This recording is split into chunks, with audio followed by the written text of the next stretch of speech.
Lilliput की कहानी। दूर समुद्रों और ऊंचे पहाड़ों के पार लिलीपुट का छोटा सा राज्य स्थित था। लिलीपुट कोई साधारण जगह नहीं थी, ये छोटे छोटे लोगों का राज्य था जिनकी ऊंचाई 6 इंच से अधिक नहीं थी। लिलीपुटवासी सद्भाव में रहते थे, उनके घर नाजुक शंखों और पंखुड़ियों से बने होते थे और उनकी सड़कों को चमकते हुए पत्थरों से सजाया गया था जो रत्नों की तरह चमकते थे। एक दिन एक युवा लिलीपुटियन नाम की अलारा ने एक साहसिक यात्रा पर जाने का निर्णय लिया। अलारा अपनी असीम जिज्ञासा और साहसिक भावना के लिए जानी जाती थी, हमेशा अपने छोटे से संसार में नए चमत्कार खोजने की तलाश में रहती थी।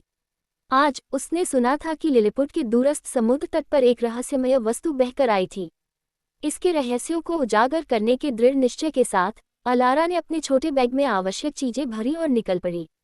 जैसे ही उसने हरे भरे घास के मैदानों और घने जंगलों से होकर यात्रा की, अलारा ने अपने देश की सुंदरता की प्रशंसा की।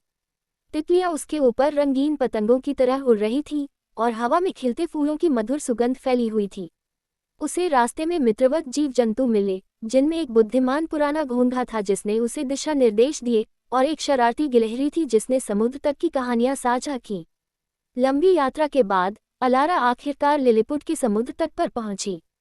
वहां रेत में आंशिक रूप से दबी हुई उसकी खोज की वस्तु थी एक विशाल चमचमाती सीप, जैसा कि उसने पहले कभी नहीं देखा था। यह एक महल जितनी ऊंची थी और धूप में एक मोती जैसी चमक से चमक रही थी। अलारा का दिल उत्साह से धड़क रहा था जब उसने इसके पास गई। सीप का निरीक्षण करते हुए अलारा ने पाया कि उसमें एक छोटा सा छेद था जिसमें से वह रेंगकर अंदर जा सकती थी। अंदर उसे एक छुपा हुआ कक्ष मिला जो चमकते हुए क्रिस्टलों और दीवारों पर उकेरे गए अजीब प्रतीकों से सजा हुआ था।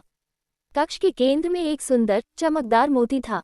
ये गर्मी और रोशनी का उत्सर्जन कर रहा था, जिससे कमरे में एक जादुई आभा फैल गई थी।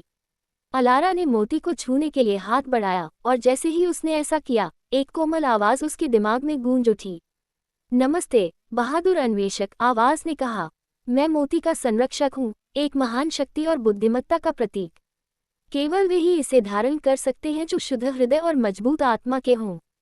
अलारा यद्यपि आश्चर्यचकित थी, पर दृढ़ता से उत्तर दिया, मैं ज्ञान और रोमांच की खोज में हूँ संरक्षक। मैं मोती से सीखना चाहती हूँ और अपने लोगों के साथ इसकी बुद्धिमत्ता साझा करना चाहती हूँ।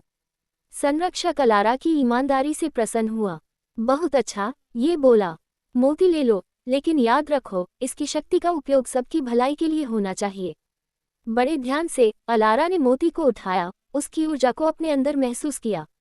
वह सीप से बाहर निकली और गांव लौटने की यात्रा शुरू की, अपनी खोज को साझा करने के लिए उत्सुक।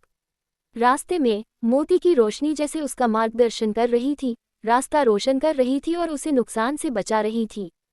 जब अलारा लिलीपुट लौटी तो गांव वाले चमकते मोती को देखकर आश्चर्यचकित हो गए। उसने अपनी रोमांचकारी यात्रा और संरक्षक का संदेश साझा किया। मोती की बुद्धिमत्ता और रोशनी ने लिलीपुट में नई समृद्धि और सद्भावना लाई। इससे गांव के लोग समस्याओं का समाधान कर पाए, अधिक स्वस्थ फसलें उगा सके और एक गहरे सामुदायिक भावना का विकास हुआ। अलारा लिलीपुट में एक नायिका बन गई, उसकी साहस और दया के लिए सराही गई।